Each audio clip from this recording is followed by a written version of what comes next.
ကျွန်တော်ခုကတော့ဝက်ကူတောင်ရောက်နေတာပေါ့နော်ဝက်ကူတောင်ဆိုတော့ဘာလို့လာလဲဆိုတော့ဒီဘုန်းကြီးကျောင်းပေါ့ဒီဘုန်းကြီးကျောင်းထဲမှာသူကကျွန်တော်တို့ရဲ့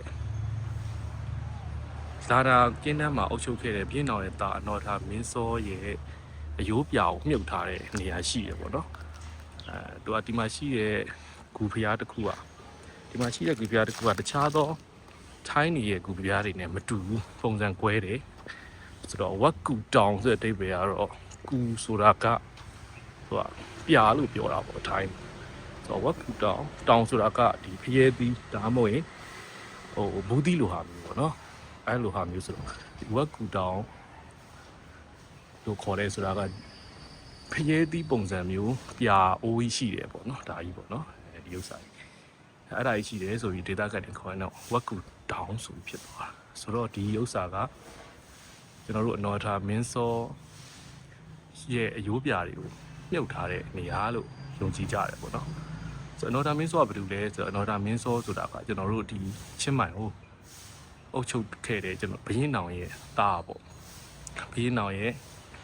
သူ့အမေကကြတော့အင်းဝဘရင်နေရပတိမင်းရဲ့တူမတော်တယ်ဆိုတော့သူကအင်းဝသွေးလဲပါတဲ့မင်းသားပေါ့လေအဲ့မင်းသားကဒီကို1500ကျော်လောက်1580နဲ့6လားမသိအဲ့မှာသူဒီဟာရဲ့ဘရင်ခံပေါ့ဘရင်ခံအဖြစ်နဲ့သူအုပ်ချုပ်ခိုင်းလိုက်တာအုပ်ချုပ်ခိုင်းပြီးတော့ဒီမှာနှစ်30လောက်တော့သူအုပ်ချုပ်သွားတယ်မြန်မာသမိုင်းမှာရောထိုင်းသမိုင်းစာတွေမှာလည်းဒီနော်ဒါမင်းစောအကြောင်းတွေရှိတယ်ဆိုတော့ဒါကတော့သူရဲ့အယိုးပြတွေမြုပ်ထားခဲ့တယ်လို့ယူဆရတယ်ပထိုးတော်ပဲပြောရမှာစတူပါပေါ့နော်အဲ့ဒါကြီး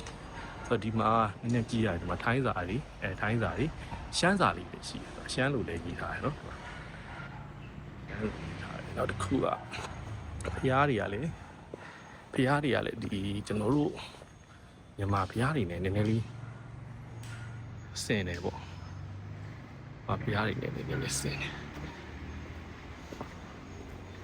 ဒီပထိုးတော်ကြီးဒါ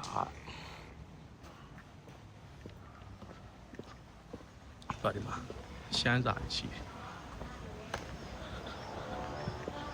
အထဲကိုတော့ဝင်လို့မရအောင်ဝင်လို့တော့ရတယ်ထင်တယ်တကားပိတ်ထားတယ်မဝင်တော့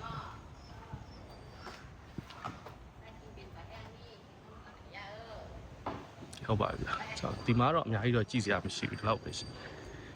ဒါပဲရှိတယ်ထဲလည်းဝင်ကြည့်လို့မရဘူးဆိုတော့လေသူတို့လည်းကနေသူတက်တယ်တော့ထိနေတာတကားတော့ပိတ်ထားတယ်ဝင်လို့မရတော့ဒီလောက်ပါပဲဗျဒီနေရာကတော့ရောက်ဖူးတယ်ပေါ့ဒါကျွန်တော်တို့နော်ဒါမင်းစောက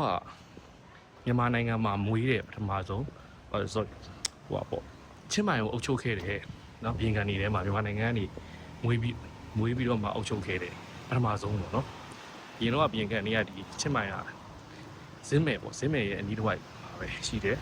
သူတွေကိုဒီနောက်အုပ်ချုပ်ခိုင်းနေတာသူသားကိုယ်တိုင်အုပ်ချုပ်တာတော့ငါပြောတယ်1500တော့ဟုတ်ကဲ့ပါအားလုံးကျေးဇူးပါနော်ပြောတာလေးလိုက်နာထောင်ပြတဲ့အတွက်ကြောင့်ကျေးဇူးတင်ပါတယ်